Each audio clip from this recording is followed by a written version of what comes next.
গত ৫ আগস্ট শেখ হাসিনা পদত্যাগ করে ভারতে পালিয়ে যাওয়ার পর হযরত শাহজালাল আন্তর্জাতিক বিমানবন্দর হয়ে দেশ ত্যাগের চেষ্টা করে আওয়ামী লীগ সরকারের মন্ত্রিসভার একাধিক সদস্য। শেখ হাসিনা সরকার ক্ষমতাচ্যুত হওয়ার পর একের পর এক মামলা হচ্ছে। সেসব মামলায় আসামি হচ্ছেন পদত্যাগী প্রধানমন্ত্রী ও প্রভাবশালী এমপি ও মন্ত্রী ও তাদের সহযোগীরা। এসব মামলায় প্রায় প্রতিদিনই কেউ না কেউ গ্রেপ্তার হচ্ছেন। গতকাল সোমবার গ্রেপ্তার হয়েছেন সাবেক রেলমন্ত্রী নুরুল ইসলাম সুজন, ৭১-এর ঘাতক দালাল নির্মূল কমিটির উপদেষ্টা মণ্ডলীর সভাপতি শাহরিয়ার কবির। এখন পর্যন্ত আওয়ামী লীগের ২ ডজনেরও বেশি মন্ত্রী, সংসদ সদস্য, উপদেষ্টা ও শীর্ষ পর্যায়ের নেতাকে গ্রেপ্তার করা হয়েছে।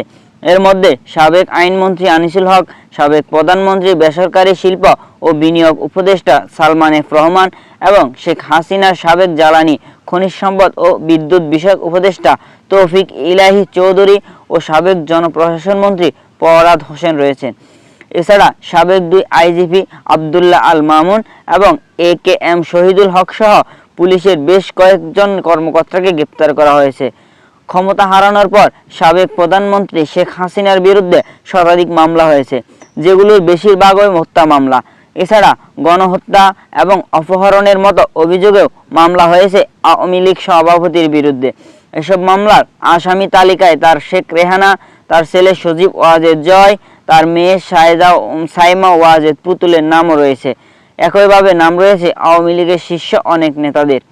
গত ৫ আগস্ট শেখ হাসিনা পদত্যাগ করে ভারতে পালিয়ে যাওয়ার পর হযরত শাহজালাল আন্তর্জাতিক বিমানবন্দর হয়ে দেশ ত্যাগের চেষ্টা করে আওয়ামী লীগ সরকারের মন্ত্রিসভার একাধিক সদস্য। সাবেক তথ্য প্রযুক্তি প্রতিমন্ত্রী জুনায়েদ আহমেদ পলককে বিমানবন্দর থেকে গ্রেপ্তার করা হয়। একই দিনে তার কিছুক্ষণ পর গ্রেপ্তার হন সাবেক পররাষ্ট্রমন্ত্রী হাসান মাহমুদ। ইমিগ্রেশন পুলিশ তাকে আটকে দেয়। তাদেরকে সেনাবাহিনীর কাছে হস্তান্তর করা হয় বলে বিমানবন্দর সূত্র জানিয়েছে। যদিও পরে আবার পলক, সৈকত ও সাবেক ডেপুটি স্পিকার শামসুল হক টুকুকে একই দিনে খিলক্ষেত থানার নিকুঞ্জ আবাসিক এলাকা থেকে আত্মগোপনে থাকা অবস্থায় গ্রেপ্তার দেখানো হয়। তবে সাবেক পররাষ্ট্রমন্ত্রী হাসান মাহমুদ সম্পর্কে এখনও কিছু জানা যায়নি। আইনশৃঙ্খলা বাহিনী বিমানবন্দর থেকে ছাত্রলীগের ঢাকা বিশ্ববিদ্যালয় শাখার সাধারণ সম্পাদক তানভীর হাসান সৈকত এবং ঢাকা মহানগর শাখার সাধারণ সম্পাদক রিয়াজ মাহমুদকেও আটকের খবর আসে গণমাধ্যমে। তবে তাদের সেনাবাহিনীর কাছে হস্তান্তর করা হয়েছে কিনা সেই ব্যাপারে কোনো তথ্য মেলেনি।